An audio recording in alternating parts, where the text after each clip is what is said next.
What's up? I'm back.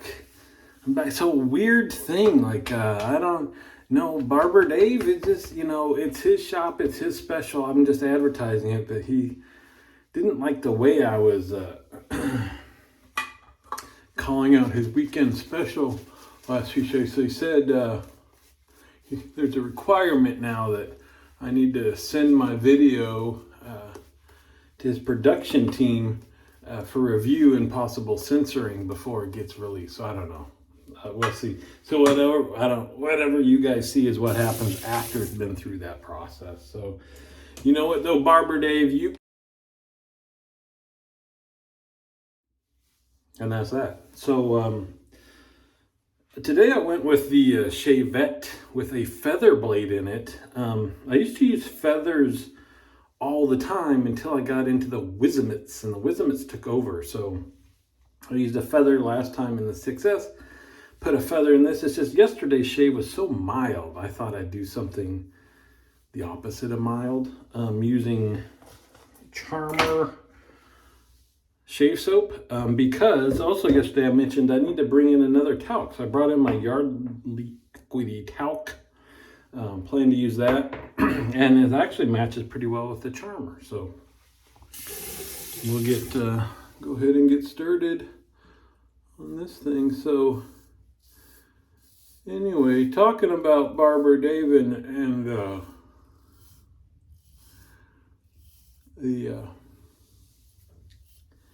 his barber shop. The next thing I wanted to say.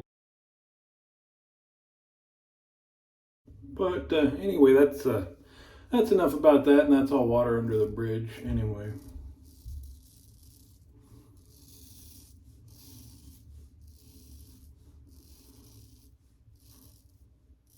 And like he said, how was he supposed to know that was disabled parking? But anyway, this is going pretty good. I do. I mean, it's sad to switch away from feather blades. I actually like,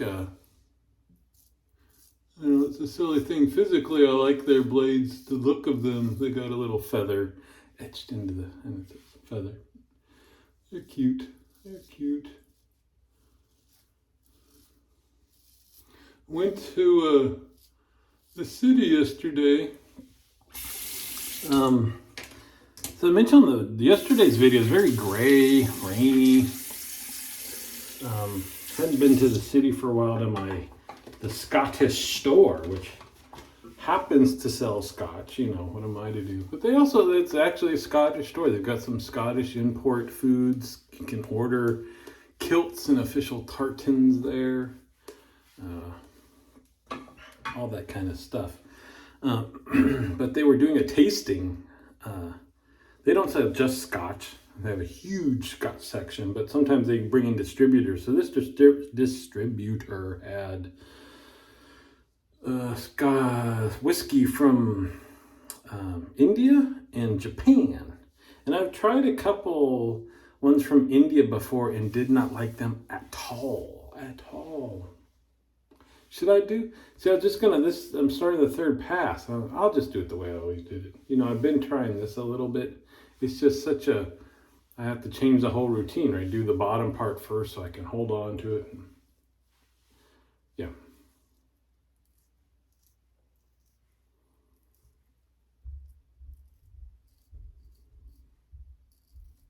Man, if I don't think about it, it's easy to have the angle almost straight in and have what we don't like to call a touchdown, where instead of, you're moving it and slide across your face, you just kind of stupidly just kind of stick it right in there.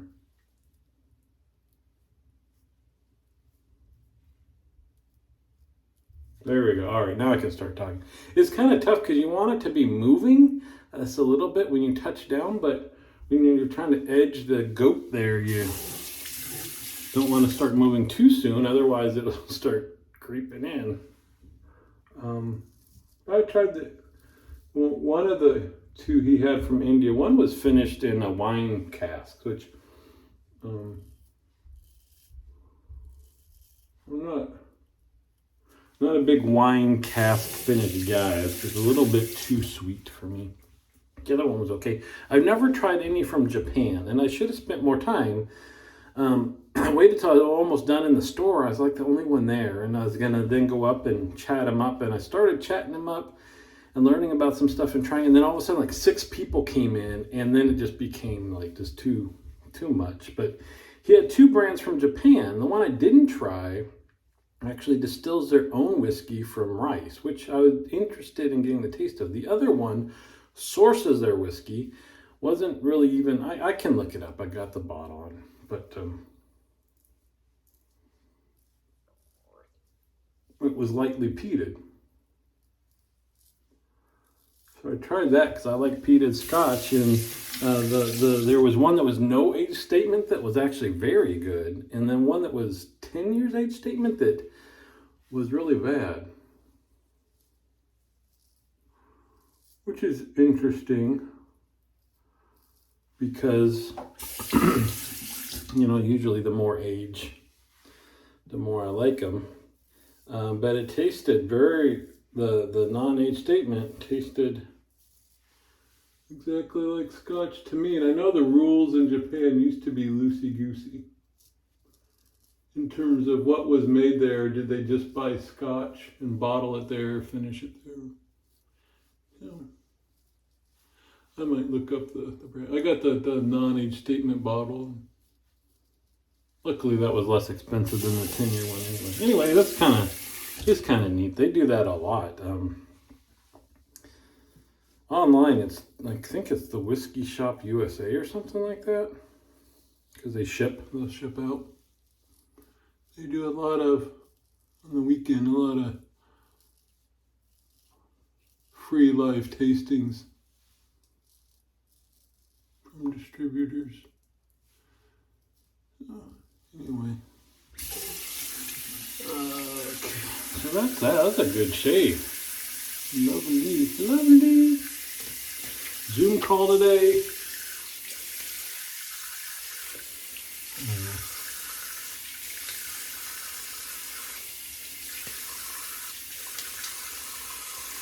Talking fireworks with a coworker, because the youngest just wants the snap it, the pop its. And she was bored one day and just said something about wanting those. Just little white things you throw on the ground and pop. We used as kids. But apparently you can't, you have to be 18 or 21 or something to buy those. She tried to, the next day she went to self-checkout at like the grocery store where they sell them, and it was a restricted item.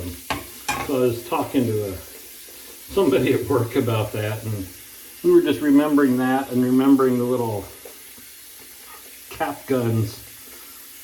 Boy, I had both kinds of cap guns. They had the ones that were like little revolvers, right? That had the little red circles with all the caps, and then they had the ones that the caps were the strip.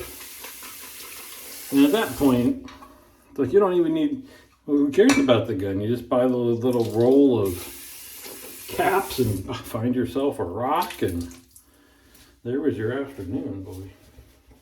But I tried to tell her, have you guys seen this thing seen it on YouTube a couple times, but you can buy it on Amazon. Craziest thing I've ever seen.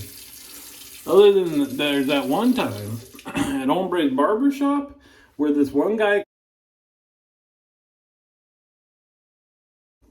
Anyway, I digress. Just finished, put on the no name lemon again, so it dries down quicker. Just finished the 2-in-1. I was talking about this popcorn thing. It's like a pressure cooker for popcorn. I'll try to. It's like a cylinder type thing with a quick release handle on it that would release all the pressure, right? But you put in your oil and you put in your popcorn, and then you screw down like this beefy thumb screw, close the thing up, and then you have like a Bunsen burner type of thing that you set it on and slowly rotate it, right, to heat it up. I don't know how you figure out that it's time to go. Maybe it did have a gauge on it. I don't recall. But then you have a glove, because this thing is freaking hot, and you take this thing and you put it in a bag specially made for it. It's like a big canvas bag with a slit on the side where the quick release arm comes out. And you kind of hold it tight so you got the bag around this freaking pressurized popcorn bomb, and then you smack the release valve and it just goes poof and fills the bag with popcorn, right? Because all of a sudden the pressure's gone, it all pops all instantly, and be a pretty good show. But I don't know about pressurized oil in the house. I worked in a burn unit as my last rotation in nursing school. And I tell you, there's always some story that's similar to that. Somebody doing something that on hindsight, you're like, well, duh. But I saw it on YouTube. Boy, I can imagine. That was before YouTube, so I can only imagine now what people are showing up with in the burn unit that they saw somebody maybe even faking, and then they tried to do it for real. Anyway, just did the Yardley Equity.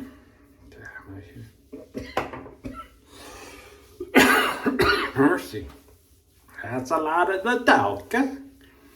All right, that's about it. I think I'm gonna. This all has a very spicy. I think last time I did this with Yardley, we're gonna use the Dior Sauvage. Alrighty, there we go. Smelling like $1,000,000. Hope you enjoyed this. Hope it made past Dave Censored, whatever. Come join us on the Zoom call. See you on the forums.